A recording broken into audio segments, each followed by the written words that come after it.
Welcome back to day 292 of our Bible in a Year reading plan.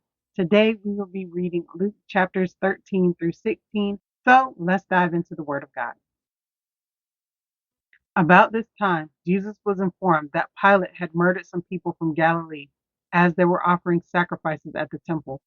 Do you think those Galileans were worse sinners than all the other people from Galilee? Jesus asked. Is that why they suffered? Not at all. And you will perish too unless you repent of your sins and turn to God. And what about the 18 people who died when the tower in Siloam fell on them? Were they the worst sinners in Jerusalem? No, and I tell you again that unless you repent, you will perish too. Then Jesus told this story. A man planted a fig tree in his garden and came again and again to see if there was any fruit on it. But he was always disappointed. Finally, he said to his gardener, I've waited 3 years and there hasn't been a single fig. Cut it down. It's just taking up space in the garden. The gardener answered, Sir, give it one more chance. Leave it another year and I'll give it special attention and plenty of fertilizer. If we get figs next year, fine. If not, then you can cut it down. One Sabbath day, as Jesus was teaching in the synagogue, he saw a woman who had been crippled by an evil spirit. She had been bent double for 18 years and was unable to stand up straight. When Jesus saw her, he called her over and said, Dear woman, you are healed of your sickness. Then he touched her, and instantly she could stand straight. How she praised God. But the leader in charge of the synagogue was indignant that Jesus had healed her on the Sabbath day. There are 6 days of the week for working, he said to the crowd. Come on those days to be healed, not on the Sabbath. But the Lord replied, You hypocrites! Each of you works on the Sabbath day. Don't you untie your ox or your donkey from its stall on the Sabbath and lead it out for water? This dear woman, a daughter of Abraham, has been held in bondage by Satan for 18 years. Isn't it right that she be released even on the Sabbath? This shamed his enemies, but all the people rejoiced at the wonderful things he did. Then Jesus said, What is the kingdom of God like? How can I illustrate it? It is like a tiny mustard seed that a man planted in a garden. It grows and becomes a tree, and the birds make nests in its branches. He also said, What else is the kingdom of God like? It is like the yeast a woman used in making bread. Even though she put only a little yeast in 3 measures of flour, it permeated every part of the dough. Jesus went through the towns and villages, teaching as he went, always pressing on toward Jerusalem. Someone asked him, Lord, will only a few be saved? He replied, Work hard to enter the narrow door to God's kingdom, for many will try to enter but will fail. When the master of the house has locked the door, it will be too late. You will stand outside knocking and pleading, Lord, open the door for us. But he will reply, I don't know you or where you come from. And then you will say, But we ate and drank with you, and you taught in our streets. And he will reply, I tell you, I don't know you or where you come from. Get away from me, all who do evil. There will be weeping and gnashing of teeth, for you will see Abraham, Isaac, Jacob, and all the prophets in the kingdom of God, but you will be thrown out. And people will come from all over the world, from east and west, north and south, to take their places in the kingdom of God. And note this, some who seem least important now will be the greatest then, and some who are the greatest now will be least important then. At that time, some Pharisees said to him, Get away from here if you want to live. Herod Antipas wants to kill you. Jesus replied, Go tell that fox that I will keep on casting out demons and healing people today and tomorrow, and the third day I will accomplish my purpose. Yes, today, tomorrow, and the next day, I must proceed on my way, for it wouldn't do for a prophet of God to be killed except in Jerusalem. O Jerusalem, Jerusalem, the city that kills the prophets and stones God's messengers. How often I have wanted to gather your children together as a hen protects her chicks beneath her wing, but you wouldn't let me. And now, look, your house is abandoned, and you will never see me again until you say, Blessings on the one who comes in the name of the Lord. Amen. That is the end of Luke chapter 13. And we see a few of Jesus' parables about the kingdom of God in this chapter. We also hear Jesus' call to repentance for the people to turn from their wickedness. And then he talks about the door and how the door is narrow and how we must make sure that we are working to get through the narrow door. And then I like the part where he talked about the salvation and how people from all over the world are going to be saved in the kingdom of God. But all right, let's go on to chapter 14.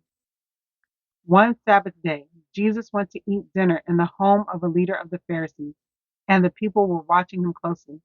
There was a man there whose arms and legs were swollen. Jesus asked the Pharisees and experts in religious law, is it permitted in the law to heal people on the Sabbath day or not? When they refused to answer, Jesus touched the sick man and healed him and sent him away.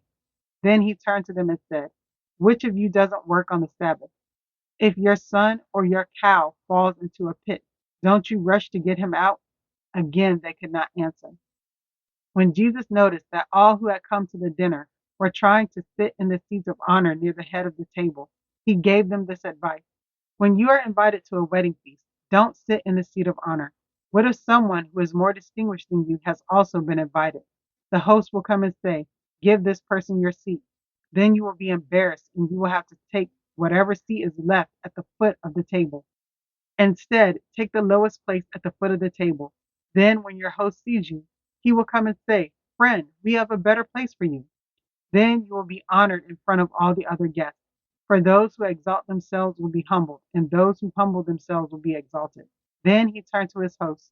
When you put on a luncheon or a banquet, he said, don't invite your friends, brothers, relatives, and rich neighbors, for they will invite you back, and that will be your only reward. Instead, invite the poor, the crippled, the lame, and the blind. Then, at the resurrection of the righteous, God will reward you for inviting those who could not repay you. Hearing this, a man sitting at the table with Jesus exclaimed, what a blessing it will be to attend a banquet in the kingdom of God. Jesus replied with this story. A man prepared a great feast and sent out many invitations.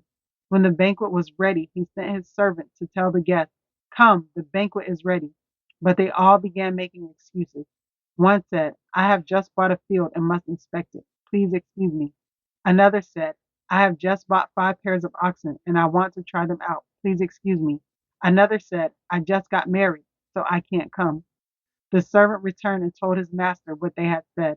His master was furious and said, go quickly into the streets and alleys of the town and invite the poor, the crippled, the blind, and the lame. After the servant had done this, he reported, there is still room for more. So his master said, go out into the country lanes and behind the hedges and urge anyone you find to come so that the house will be full. For none of those I first invited will get even the smallest taste of my banquet. A large crowd was following Jesus. He turned around and said to them, if you want to be my disciple, you must, by comparison, hate everyone else. Your father and mother, wife and children, brothers and sisters, yes, even your own life. Otherwise, you cannot be my disciple. And if you do not carry your own cross and follow me, you cannot be my disciple. But don't begin until you count the cost. For who would begin construction of a building without first calculating the cost to see if there is enough money to finish it? Otherwise, you might complete only the foundation before running out of money, and then everyone would laugh at you. They would say, there's the person who started that building and couldn't afford to finish it. Or what king would go to war against another king without first sitting down with his counselors to discuss whether his army of 10,000 could defeat the 20,000 soldiers marching against him? And if he can't, he will send a delegation to discuss terms of peace while the enemy is still far away. So you cannot become my disciple without giving up everything you own. Salt is good for seasoning, but if it loses its flavor, how do you make it salty again? Flavorless salt is good neither for the soil nor for the manure pile. It is thrown away. Anyone with ears to hear should listen and understand. Amen. That is the end of Luke chapter 14. And in this one, Jesus does another healing on the Sabbath that we do not see in the Gospels of Matthew and Mark. This one is the one of the man who has the swollen arms and legs, and he heals the man. Of course, the religious leaders are upset by this. And then Jesus goes on to uh, teach about humility to his host that invited him to a feast, and then gives the parable of the great feast and talks about the cost of being a disciple. But all right, let's go on to chapter 15. Tax collectors and other notorious sinners often came to listen to Jesus teach. This made the Pharisees and teachers of religious law complain that he was associating with such sinful people, even eating with them. So Jesus told them this story. If a man has 100 sheep and one of them gets lost, what will he do? Won't he leave the 99 others in the wilderness and go to search for the one that is lost until he finds it? And when he has found it, he will joyfully carry it home on his shoulders. When he arrives, he will call together his friends and neighbors, saying, "Rejoice with me because I have found my lost sheep." In the same way, there is more joy in heaven over one lost sinner who repents and returns to God than over 99 others who are righteous and haven't strayed away. Or suppose a woman has 10 silver coins and loses one. Won't she light a lamp and sweep the entire house and search carefully until she finds it? And when she finds it, she will call in her friends and neighbors and say, "Rejoice with me because I have found my lost coin." In the same way, there is joy in the presence of God's angels when even one sinner repents. To illustrate the point further, Jesus told them this story. A man had two sons. The younger son told his father, "I want my share of your estate now before you die." So his father agreed to divide his wealth between his sons. A few days later, this younger son packed all his belongings and moved to a distant land, and there he wasted all his money and wild living. About the time his money ran out, a great famine swept over the land, and he began to starve. He persuaded a local farmer to hire him, and the man sent him into his fields to feed the pigs. The young man became so hungry that even the pods he was feeding the pigs looked good to him, but no one gave him anything. When he finally came to his senses, he said to himself, "At home, even the hired servants have food enough to spare, and here I am dying of hunger. I will go home to my father and say, 'Father, I have sinned against both heaven and you, and I am no longer worthy of being called your son. Please take me on as a hired servant.'" So he returned home to his father, and while he was still a long way off, his father saw him coming. Filled with love and compassion, he ran to his son, embraced him, and kissed him. His son said to him, "Father, I have sinned against both heaven and you, and I am no longer worthy of being called your son." But his father said to the servants, "Quick, bring the finest robe in the house and put it on him. Get a ring for his finger and sandals for his feet, and kill the calf we have been fattening. We must celebrate with a feast, for this son of mine was dead and has now returned to life. He was lost, but now he is found." So the party began. Meanwhile, the older son was in the fields working. When he returned home, he heard music and dancing in the house, and he asked one of the servants what was going on. "Your brother is back," he was told, "and your father has killed the fattened calf. We are celebrating because of his safe return." The older brother was angry and wouldn't go in. His father came out and begged him, but he replied, "All these years I've slaved for you and never once refused to do a single thing you told me to. And in all that time, you never gave me even one young goat for a feast with my friends. Yet when this son of yours comes back after squandering your money on prostitutes, you celebrate by killing the fattened calf?" His father said to him, "Look, dear son, you have always stayed by me, and everything I have is yours. We had to celebrate this happy day, for your brother was dead and has come back to life. He was lost, but now he is found." Amen. That is the end of Luke chapter 15. And we see Jesus talking to the Pharisees about these three parables: the parable of the lost sheep, the parable of the lost coin, and the parable of the lost son, and how God rejoices over those that are lost that return to him. There is great joy in celebrating for those who are lost in sin and return back to God. And so this is a great reminder of how valuable sinners are to God and how we as believers should celebrate and not be hard hearted like the older brother was when his brother had returned. But all right, let's go on to chapter 16. Jesus told this story to his disciples.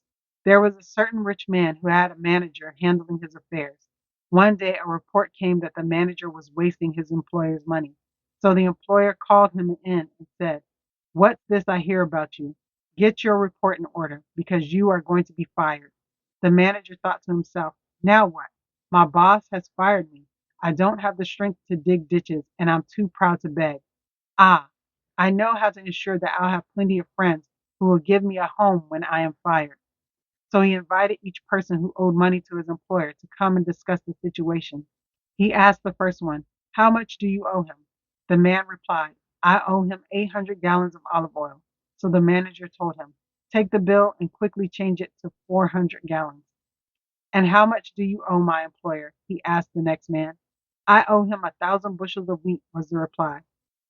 Here, the manager said, take the bill and change it to 800 bushels. The rich man had to admire the dishonest rascal for being so shrewd. And it is true that the children of this world are more shrewd in dealing with the world around them than are the children of the light. Here is the lesson. Use your worldly resources to the benefit of others and make friends. Then, when your possessions are gone, they will welcome you to an eternal home. If you are faithful in little things, you will be faithful in large ones. But if you are dishonest in little things, you won't be honest with greater responsibilities. And if you are untrustworthy about worldly wealth, who will trust you with true riches in heaven? And if you are not faithful with other people's things, why should you be trusted with things of your own? No one can serve two masters, for you will hate one and love the other. You will be devoted to one and despise the other. You cannot serve God and be enslaved to money. The Pharisees, who dearly loved their money, heard all this and scoffed at him. Then he said to them, you like to appear righteous in public, but God knows your hearts. What this world honors is detestable in the sight of God. Until John the Baptist, the law of Moses and the messages of the prophets were your guide. But now the good news of the kingdom of God is preached, and everyone is eager to get in. But that doesn't mean that the law has lost its force. It is easier for heaven and earth to disappear than for the smallest point of God's law to be overturned. For example, a man who divorces his wife and marries someone else commits adultery, and anyone who marries a woman divorced from her husband commits adultery. Jesus said, there was a certain rich man who was splendidly clothed in purple and fine linen, and who lived each day in luxury. At his gate lay a poor man named Lazarus, who was covered with sores. As Lazarus lay there longing for scraps from the rich man's table, the dogs would come and lick his open sores. Finally, the poor man died and was carried by the angels to sit beside Abraham at the heavenly banquet. The rich man also died and was buried, and he went to the place of the dead. There, in torment, he saw Abraham in the far distance with Lazarus at his side. The rich man shouted, Father Abraham, have pity. Send Lazarus over here to dip the tip of his finger in water and cool my tongue. I am in anguish in these flames. But Abraham said to him, Son, remember that during your lifetime you had everything you wanted, and Lazarus had nothing. So now he is here being comforted, and you are in anguish. And besides, there is a great chasm separating us. No one can cross over to you from here, and no one can cross over to us from there. Then the rich man said, Please, Father Abraham, at least send him to my father's home, for I have 5 brothers, and I want to warn them so they don't end up in this place of torment. But Abraham said, Moses and the prophets have warned them. Your brothers can read what they wrote. The rich man replied, No, Father Abraham, but if someone is sent to them from the dead, then they will repent of their sins and turn to God. But Abraham said, If they won't listen to Moses and the prophets, they won't be persuaded, even if someone rises from the dead. Amen. That is the end of Luke chapter 16. And we see a few more parables of Jesus. We see the parable of the shrewd manager, and we also see the parable of the rich man and Lazarus. But all right, that is the end of day 292 of our Bible in your reading plan. I pray that you are blessed. Don't forget to check out our reflection questions in the description section of the video and to like and subscribe to the channel so that you can get the notification for the next day's Bible reading. All right, everyone, have a blessed day. Bye.